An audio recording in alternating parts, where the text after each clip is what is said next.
இந்த நாளுக்காக தெரிந்து கொள்ளப்பட்டிருக்கிற வேத பகுதி 2 சாமுவேல் 9ஆம் அதிகாரம் 6 முதல் 8 வரைக்கும் உள்ள வசனங்கள். 2 சாமுவேல் 9ஆம் அதிகாரம் வசனம் 6 முதல் 8 வரைக்கும். இதற்கு கொடுக்கப்பட்டிருக்கிற தலைப்பு தீமைக்கு பதில் நன்மை செய்வோம். தீமைக்கு பதில் நன்மை செய்வோம். இந்த நாளிலே முக்கியமாக நம்முடைய மதிப்புக்கும் கனத்துக்கும் உரிய போதகர் திரு ஜெயராம் அவர்களுடைய அருமையான மருமகன் அவர்களுக்கு என்னுடைய மற்றும் மனைவி, பிள்ளைகள், குடும்பத்தினருடைய நல்வாழ்த்துக்கள் மற்றும் இங்குள்ள இமானுவேல் பிரேயர் ஹால் சபை மக்களுடைய எல்லாருடைய நல்வாழ்த்துக்கள்.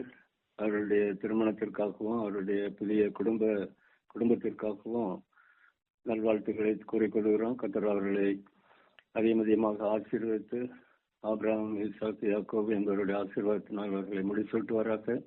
எல்லா நன்மைகளினாலும் புத்திர பாக்கியங்களினாலும் ஆசீர்வதித்து கோடிக்கணக்கான பேரை கிறிஸ்துவண்டை அவர்கள் வழிநடத்த கர்த்தர் அவர்களை பயன்படுத்துவாராக. அவர்கள் மூலமாக கர்த்தருக்கு மகிமை உண்டாவதாக. இப்பொழுது நாம் ஜெபிப்போம். அன்பின் தகப்பனே, ஆண்டவரே, இந்த வேலைக்காக நன்றி. நம்முடைய வார்த்தைகளை நாங்கள் தியானிக்க அப்பா நீர் எங்களுக்கு கிருபை செய்யும். பரிசுத்த ஆவியானவரே, இந்த நாளிலே எங்களை கொடுத்திருக்கிற இந்த நற்செய்தியை நாங்கள் தியானித்து அதன் பிரகாரம் நாங்கள் ஜெபிக்க அப்பா நீர் எங்களுக்கு உதவி செய்யும். பரிசுத்த ஆவியானவரே, எங்களுக்கு போதித்தருளும். இவற்றை அன்பு ரட்சகர் ஆண்டவர் இயேசு கிறிஸ்து நாமத்திலே ஜெபிக்கிறோம் பிதாவே, ஆமென். இப்பொழுது நமக்கு கொடுக்கப்பட்டிருக்கிற இந்த வேத பகுதி தாவீது ராஜாவின் நாட்களிலே அவர் வாழ்ந்த நாட்களிலே அவருக்கு முன்னிருந்த சவுல் ராஜா உடைய மகன் மற்றும் அவருடைய குடும்பத்தினருக்கு இந்த தாவீது ராஜா நன்றியுடன் தேவனுடைய மகிமைக்காக அந்த குடும்பத்தினருக்கு நன்மை செய்வதற்காக எண்ணம் கொண்டு விதமான ஒரு காரியத்தை அவர் தாவீது ராஜா செய்கின்றார். அதைத்தான் நாம் இந்த வசனங்களிலே நாம் பார்க்கின்றோம். தாவீது ராஜாவாக அபிஷேகம் பண்ணப்பட்ட இருந்த போதிலும் உடனடியாக அவர் பட்டத்துக்கு வர முடியாமல் இருந்தது. அதற்கு முன்னிருந்த இஸ்ரவேலின் முதல் ராஜா சவுல் மூலமாக இந்த தாவீதுக்கு ஏராளமான விரோதங்கள், ஏராளமான ஆபத்துகள், உயிருக்கே ஆபத்துகள் நேரிடவிருந்தன. என்ற போதிலும் அந்த சவுல் ராஜாவுடைய மகன் ராஜகுமாரன், பட்டத்து ராஜகுமாரன் என்று கூட நாம் சொல்லலாம், அவன் யோனத்தான் என்கிற அவனும் இந்த தாவீதும் உயிருக்குயிரான நண்பர்களாக இருந்தார்கள். அந்த யோனத்தான் அவருடைய அப்பா ராஜா சவுலுடைய கோபத்துக்கு மற்றும் இந்த தாவீதுக்கு ஏற்பட்ட மரண அபாயங்களிலிருந்து யோனத்தான் தாவீதை தப்பு வைத்திருக்கிறார். விதமாக இருந்த நாட்களிலே அந்த யுத்தம் நடந்தது. யுத்தத்திலே ஒரே நாளிலே கில்போவா மலை என்று சொல்லப்படக்கூடிய அந்த மலையிலே சவுல் ராஜாவும் அவருடைய மகன் யோனத்தானும் ஒரே நாளிலே மரணமடைய நேரிட்டது. அதன் காரணமாக இந்த ராஜா இஸ்ரவேல் ஜனங்கள் யாவருக்கும் பிரியமான மிகவும் பெயர் பெற்ற புகழ் பெற்ற ராஜாவாக, பட்டத்து அரசராக அவர் முடிசூட்டப்படுகின்றார். அந்த நாட்களிலே மிகவும் பிரசித்தி பெற்ற இந்த தாவீது ராஜா தேவனுக்கு பயந்தவராக வாழ்ந்து வந்தார். தேவனுக்கு முதலிடம் கொடுத்து தேவனை ஆராதித்து தேவாலயத்துக்கு சென்று தேவனை மையப்படுத்தும்படியாகவும் கர்த்தருடைய கற்பனைகளுக்கு ஏற்ற வண்ணம், கட்டளைகளுக்கு ஏற்ற வண்ணம் வாழ்கிறவராகவும் மற்றும் இஸ்ரவேல் ஜனங்களை அந்த தேவனுக்கு பிரியமான வழியிலே வாழ உற்சாகப்படுத்தி அவர்களை வழிநடத்துகிறவராகவும் இவர் இருந்தார். தேவனுக்கு பயந்து தேவனுடைய வழியிலே வாழ்கிறவராகவும் இவர் இருந்தார். ஆகவே இவர் பழிக்கு பழி வாங்காதபடிக்கு தனக்கு முன்னிருந்த ராஜாவும் தன்னுடைய மாமனாருமாக இருந்த அந்த சவுல் ராஜாவின் குடும்பத்திலே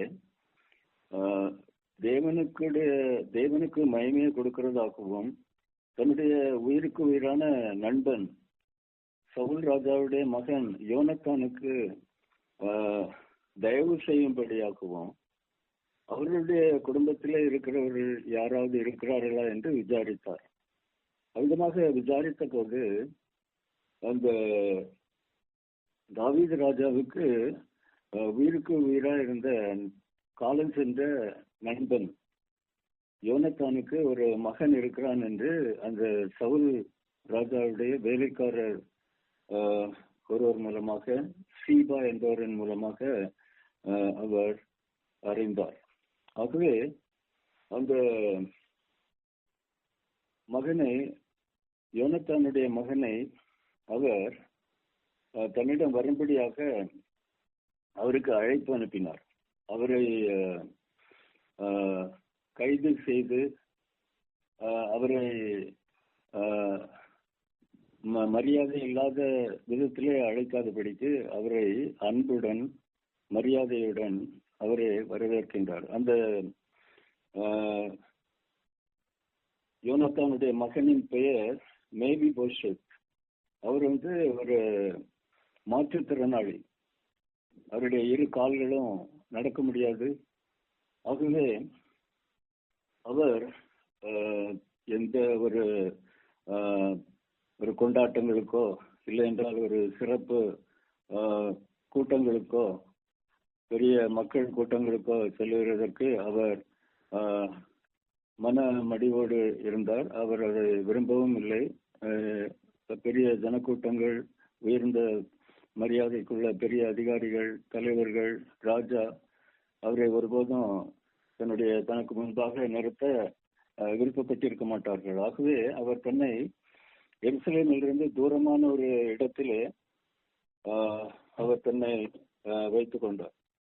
அவர் எருசலேமுக்கு தூரமான ஒரு இடத்திலே லோதேபார் என்று கூறப்படக்கூடிய ஒரு ஊரிலே இன்னொருவர் வீட்டிலே அம்மியலின் குமாரனாகிய மாசீர் என்கிறவருடைய வீட்டிலே அவர் வாழ்ந்து வந்தார். அவருக்கு மீகா என்ற ஒரு மகனும் இருந்தான். விதமாக அந்த மேபி போஷத்தை தாவீது ராஜா தன்னிடம் வரும்படியாக வரவழைத்தார் என்றுதான் நாம் கூற முடியும். காரணம் என்னவென்றால், ராஜாக்கள் தங்களுடைய தேசத்திலே அரசாட்சி செய்ய ஆரம்பிக்கும் போது அதற்கு முன்பிருந்த ராஜாக்களுடைய எல்லா ஆண்கள் வாரிசுகளையும் கொண்டு போடுவது வழக்கம். ஆகவே அந்த பட்டத்துக்கு வந்திருக்கிற அரசருக்கு எந்த விதமான அவருடைய அரசாட்சிக்கு எந்த ஒரு இடைஞ்சலும் இல்லாதபடிக்கு அவ்விதமாக முன்பிருந்த ராஜாக்களுடைய ஆண் வாரிசுகளை அவர்கள் கொண்டு தீர்த்து விடுவார்கள். அதுமாக அவர்களுடைய ஒரு வழக்கம். அதிகமாக இந்த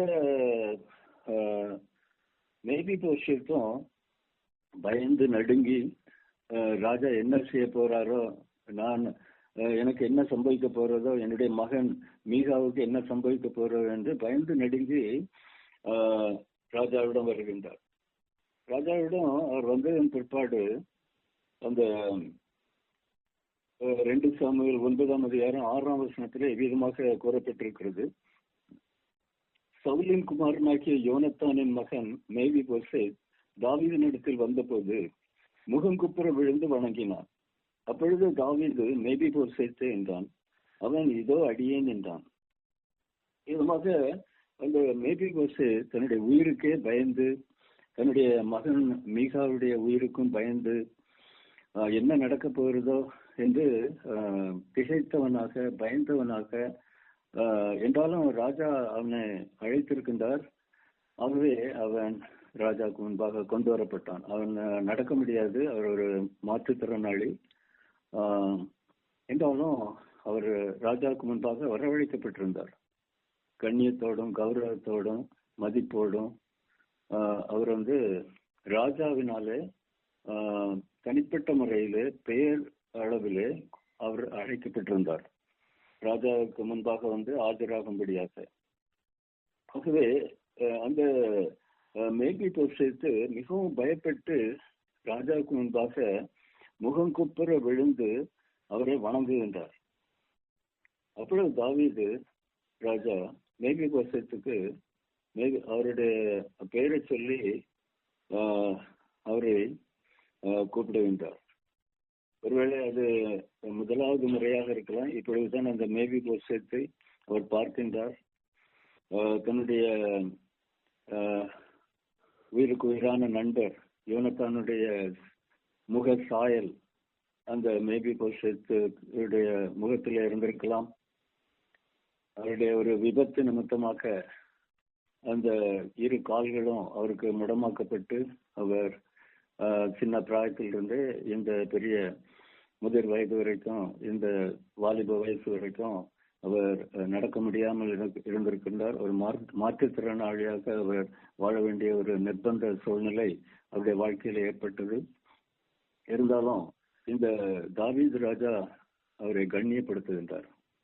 இது நமக்கு ஒரு நல்ல பாடம். நாம் நடந்து செல்லும் போதோ, நாம் வாழ்கிற இடங்களிலேயோ, நாம் வேலை செய்கிற இடங்களிலேயோ, நாம் ஆராதிக்கிற நம்முடைய சபையிலேயோ இவ்விதமான ஒரு சூழ்நிலையில் ஒருவர் இருப்பாரானால், மாற்றுத்திறனாளியாக இருப்பாரானால், அவருக்கு நாம் மனிதாபிமான எல்லா விதமான கண்ணியத்தையும் புகழையும் பெருமையையும் மரியாதையும் நாம் கொடுக்க வேண்டியவர்களாக இருக்கின்றோம். அவர்களே நம்மை போல, நம்முடைய உறவினரை போல கிறிஸ்துவுக்குள்ளே அவர்களை நாம் நேசிக்க வேண்டியவர்களாக இருக்கிறோம். இது ஒரு நமக்கு கற்றுக் கொடுக்கின்ற முன்மாதிரியான ஒரு நல்ல பாடம். இந்த தாவீது ராஜா அதை செய்தார். அவருக்கு கொடுக்க வேண்டிய நல்ல ஒரு மனிதாபமான ஒரு நல்ல கண்ணியத்தை அவருக்கு கொடுத்தார். அது மாத்திரமல்ல, அவரோடு அவர் பேசுகின்றார்.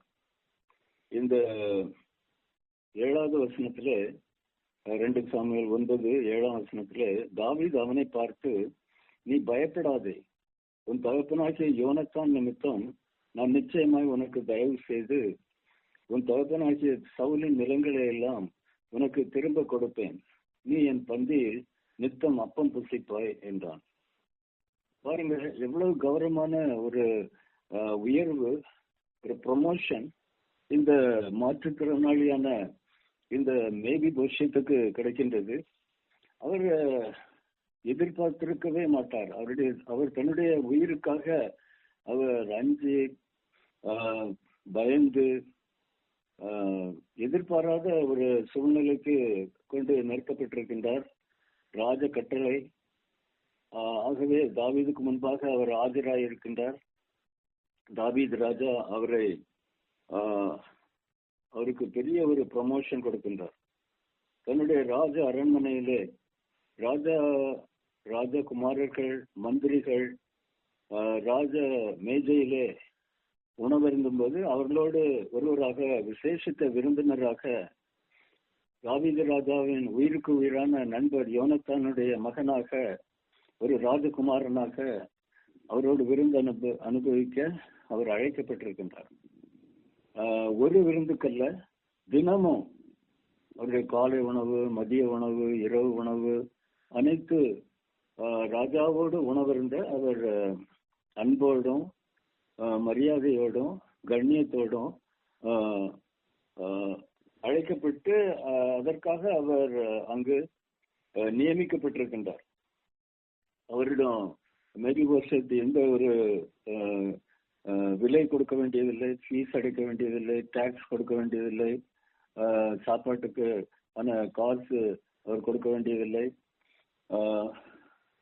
அவர் அங்கு ராஜாவுடைய பந்தியிலே பங்கு கொள்வதற்கான எல்லா விதமான வசதிகள், சகல டிரான்ஸ்போர்ட் வசதிகள், ராஜ மரியாதை, ராஜ வஸ்திரம், சௌகரியங்கள், எருசலேமிலே அவர் தங்குவதற்கான வசதி யாவும் அவருக்கு கொடுக்கப்பட்டிருந்தன. இது ஒரு பெரிய ஒரு கண்ணியம், பெரிய உயர்வு.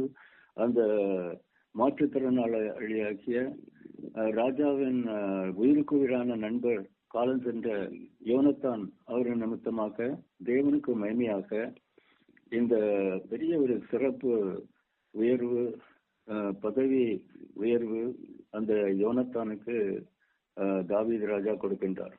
அது நிமித்தமாக தேவனுக்கு மகிமையை கொடுக்கின்றார். இது நம்ம எல்லாருக்கும் ஒரு முன்மாதிரி.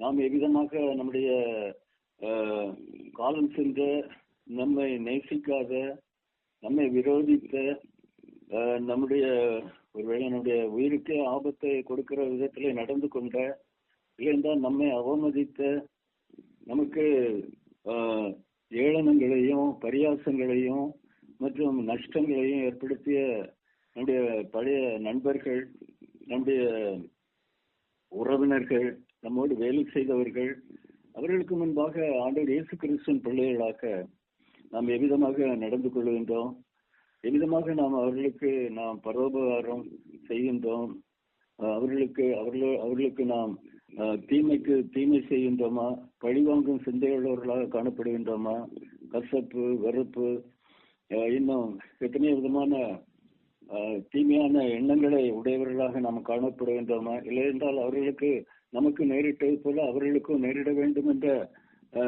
மன உள்ளவர்களாக, ஆசை உள்ளவர்களாக நாம் நம்மை நடத்துகின்றோமா?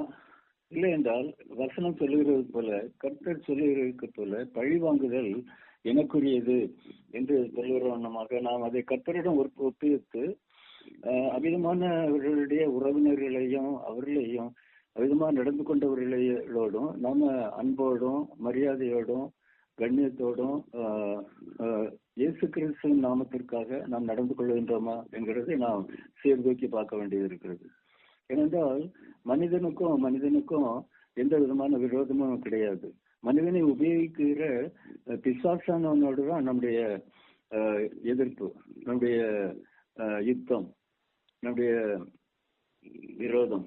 ஆகவே அதை நாம் மனதில் கொண்டு பாவத்தை மன்னிக்கிறவர்களாகவும் பாவத்தை வெறுத்து மன்னித்து பாவியை நேசிக்கிறவர்களாக ஆண்டவர் இயேசு கிறிஸ்துவின் சுபாவத்தை நம்முடைய அன்றாட வாழ்க்கையில நாம் பயிற்சி செய்ய நாம் அழைக்கப்பட்டிருக்கின்றோம். இது மிகவும் கடினமான ஒன்று என்றாலும் இது ஆண்டவர் இயேசு கிறிஸ்துடைய அந்த அடிச்சுவடுகளில் நடக்கும் ஒரு அனுபவம்.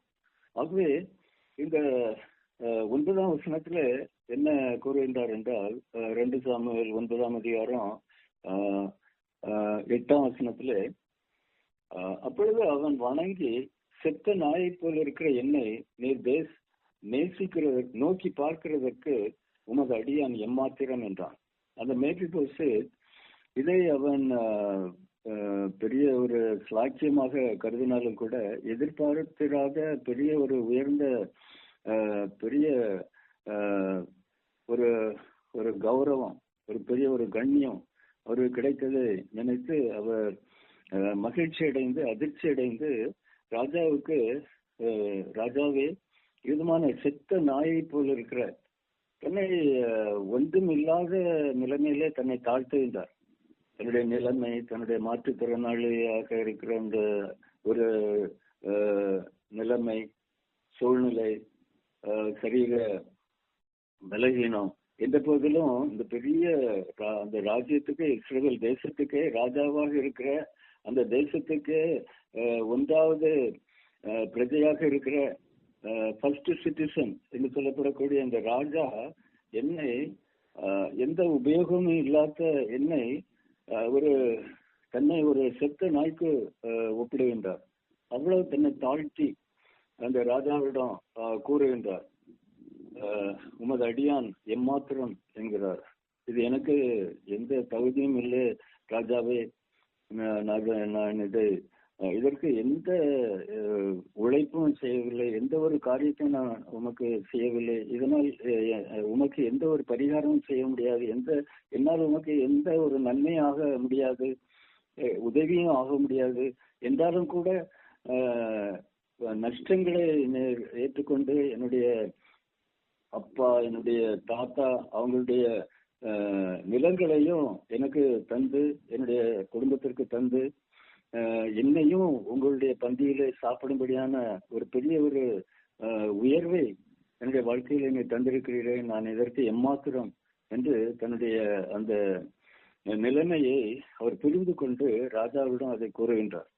ராஜா என்றாலும் ராஜா அந்த மேபிபோசேத்தை தன்னுடைய பந்தியிலே அமரும்படியாக அவருக்கு அவரை அன்புடன் அழைத்து அவரை பெருமிதப்படுத்துகின்றார். ஏனென்றால் அந்த மேபிபோசேத்திலே தாவீது ராஜாவின் உயிருக்கு உயிரான நண்பர் மற்றும் அந்த தாவீது ராஜாவை அநேக முறைகளிலே யோனத்தானுடைய அப்பா அன்றைய ராஜாவாகிய சவுலின் மரண கொலை பாத சூழ்நிலைகளில் இருந்து இந்த தாவீது ராஜாவை காப்பாற்றின காலம் சென்ற அந்த யோனத்தானின் நிமித்தம் அவருடைய மகன் மேபிபோசேத்தை இந்த தாவீது உயர்த்தி இருக்கின்றார். மேபிபோசேத்தை பார்க்கும் போதெல்லாம் யோனத்தானை பார்க்கிறதாக ராஜா தாவீது நினைத்திருக்க முடியும். ஆம், என்னுடைய உயிருக்கு உயிரான நண்பனுடைய முகத்தை இந்த மேபிபோசேத்துடைய முகத்திலே நான் பார்க்கின்றேன். கத்தரிக்கை மகிமை உண்டாகட்டும் என்று கத்தரிக்கை துதியும் கனத்தையும் மகிமையும் கொடுத்து அந்த மேபிபோசேத்தை உபசரித்திருக்கின்றார். இது ஒரு நல்ல முன்மாதிரி, நம்ம எல்லாரும் கடைபிடிக்க வேண்டிய ஒரு நல்ல முன்மாதிரி. கிறிஸ்துவுக்கு அன்பானவர்களே, இந்த வார்த்தைகளின் நிமித்தம் கர்த்தர் நம் ஒவ்வொருவரையும் ஒரு நல்ல முன்மாதிரியான வெற்றி கிறிஸ்தவ வாழ்க்கை, ஆண்டவர் இயேசு கிறிஸ்துவின் அடிச்சுவடுகளிலே நம்முடைய அன்றாட வெற்றி கிறிஸ்தவ வாழ்க்கையை அமைக்க நல்ல ஒரு முன்மாதிரியை கர்த்தர் வைத்திருக்கின்றார். அவ்விதமாக நடக்க கர்த்தர் நம்ம ஒவ்வொருவருக்கும், ஒவ்வொரு தேவனுடைய பிள்ளைக்கும், யார் யார் ஆண்டவர் இயேசு கிறிஸ்துவை தன்னுடைய ஆண்டவர் ரட்சகருமாக ஏற்றுக்கொண்டு சாட்சி ஜீவியம் செய்கிறோமோ அவர்களுக்கு ஒரு நல்ல முன்மாதிரியாக நாம் வாழ்றதற்கு கர்த்தர் நமக்கு இந்த சம்பவத்தின் மூலமாக நமக்கு தெரிந்திருக்கிற என்றாலும் இன்று நினைவூட்டப்படுகிற இந்த ஒரு சம்பவத்தின் மூலமாக கர்த்தர் நம்மை உயர்த்துவாராக, வழிநடத்துவாராக. கர்த்தருக்கு மகிமை உண்டாதாக. இப்பொழுது நாம் ஜெபிக்கலாம். அன்பின் தகப்பனே, ஆண்டவரே, இந்த வேலைக்காக நன்றி. ஆண்டவரே, நாங்கள் இந்த தாவீது ராஜாவையும் அவர் செய்த அந்த மேபிபோசேத் என்ற மாற்றுத்திறனாளியான அவருடைய உயிருக்கு உயிரான நண்பர் யோனத்தானின் மகனுக்கு செய்த அந்த நற்செயலை நினைத்து ஆண்டவரை நாங்கள் உமக்கு நன்றி செலுத்துகிறோம். எங்களுடைய அன்றாட வாழ்க்கையிலேயும் ஆண்டவரை நாங்கள் மாற்றுத்திறனாளிகளான சகோதர சகோதரிகளை ஆண்டவரை நாங்கள் நேசிக்கிறவர்களாகவும் மனிதாபமானமாக அவர்களோடு நடந்து கொண்டு அவர்களுக்கு கொடுக்க வேண்டிய எல்லா நன்மைகளையும் உயர்வையும் புகழ் பெருமையையும் மரியாதையையும் நாங்கள் கொடுத்து அவங்களை கண்ணியப்படுத்த எங்களுடைய அன்றாட வாழ்க்கையிலே ஆண்டவரே நீர் எங்களை ஆசீர்வதித்திருக்கிறீர், எங்களை நல்ல நிலைமையிலே வைத்திருக்கிறீர், நல்ல அழகோடும் ஆரோக்கியத்தோடும் வாழும்படியான பெரிய பாக்கியம் தந்திருக்கிறீர். எந்த போதிலும் விதமான பாக்கியம் இல்லாமல் இருக்கிற மற்ற மக்களை நாங்கள் அதிகமாக நேசித்து ஒரு முன்மாதிரியான ஆண்டவர் இயேசு கிறிஸ்துவின் அன்பை அவர்களுக்கு அறிவிக்கிறவர்களாக காணப்பட எங்களை பழக்கப்படுத்தும் ஆண்டவரே, எங்களை வழிநடத்தும் ஆண்டவரே. இந்த வசனங்களை கேட்டுக்கொண்டிருக்கிற நம்முடைய மக்களை நீர் ஆசீர்வதியும் ஆண்டவரே. கர்த்தாவே, நம்முடைய வருகைக்காக எங்களை ஆயத்தப்படுத்தும் ஐயா. இந்த வசனங்களை கேட்டுக்கொண்டிருக்கிற ஒவ்வொருவருடைய குடும்பத்தையும் நீர் ஆசீர்வதியும். அவருடைய வேலைகள், அவருடைய சுகம்பலன், அவருடைய ஆரோக்கியம், அவருடைய பொருளாதார தேவைகள், அவருடைய சுகம்பலன் எல்லாவற்றையும் நீர் ஆசீர்வதியும் ஆண்டவரே. அவருடைய கையின் பிரயாசங்களை ஆசீர்வதியும். அவருடைய பிள்ளைகளுடைய படிப்பு, அவருடைய வெற்றி, முக்கியமாக 10th 12th படிப்பு முடிந்து இப்பொழுது வேலை வாய்ப்பு இல்லை என்றால் மேற்படிப்புக்காக முயற்சி செய்து கொண்டிருக்கிற அவருடைய பிள்ளைகளை நீர் நல்ல முறையில் அவர்களுக்கான இடத்தை நீர் கொடுத்து அவர்களை உயர்த்தியர்களும் நல்ல வேலை வாய்ப்புகள், நல்ல உயர்வு, மேன்மை ஏற்ற வேளையில் அவர்களுக்கான நல்ல வாழ்க்கை துணைவிகள் கிடைக்க நல்ல எல்லா குடும்பங்களிலும் புத்திர பாக்கியங்கள் உண்டாயிருக்க ஆண்டவர்களை நீர் அவர்களை ஆசீர்வதிக்க வேண்டும் என்று நாங்கள் ஜெபிக்கிறோம். ஆண்டவரே, உடைய நாமம் மையப்படுவதாக. ஆண்டவரே, போதகர் ஜெயராம் அவருடைய மகள் மருமகன் அவர்களையும் நீர் ஆசீர்வதியும். அவர்கள் ஆரம்பித்திருக்கிற குடும்ப தெய்வத்தை நீர் ஆசீர்வதியும். எல்லா நன்மைகளினாலும் நிரப்பி, புத்திர பாக்கியங்களினாலும் நிரப்பி உடைய நாமத்தை நீர் மையப்படுத்திடலாம். ஆண்டவர், இந்த வார்த்தைகளை கேட்டுக்கொண்டிருக்க யாருக்காவது சரீரத்தில் விலையினங்கள், வலி, வேதனை, சுகவீனங்கள் இருப்பின் அவருடைய உச்சந்தலையிலிருந்து உள்ளங்கால் வரைக்கும் இயேசு கிறிஸ்து நாமத்திலே அவர்கள் பரிபூர்ண ஆரோக்கியம் உண்டாவதாக. ஆண்டவரே, இந்த வார்த்தைகளை கேட்டுக்கொண்டு ஒவ்வொருவரும் கோடிக்கணக்கான பேரை கிறிஸ்துவனை வழிநடத்துகிறவர்களாக அவர்களை உயர்த்திடலாம், பலப்படுத்திடலாம். அவர்களை வழிநடத்திடலாம், பயன்படுத்திடலாம். நாங்கள் எல்லாரும் உங்களுடைய கருத்தில் இருக்கிறோம். ஆண்டவரே, ஏராளமான சபைகளை ஸ்தாபிக்கிறதுக்கு ஆண்டவரை நீர் உபயோகிக்கும். இந்த பரிசுத்த சேனை சபைகளை ஆசீர்வதி ஆண்டவரை. இந்தியாவிலே மாத்திரமல்ல, உலகத்தின் நாடுகளிலேயும் ஆலமரத்தை போல விரிந்து படர்ந்து கவிழ்ந்து ஆண்டவரை உண்மை மகிமைப்படுத்தட்டும். கோடிக்கணக்கான பேர் உடைய வருகைக்கு முன்பு ஆயத்தப்படுத்தட்டும், உடைய வருகைக்கு ஆயத்தப்படுத்தட்டும். எல்லா துதியும் கனவும் மகிமையும் உமக்கே தருகிறோம். இவை எல்லாவற்றையும் அன்பு ரட்சகர் ஆண்டவர் இயேசு கிறிஸ்து நாமத்திலே ஜெபிக்கிறோம் பிதாவே. ஆமென்.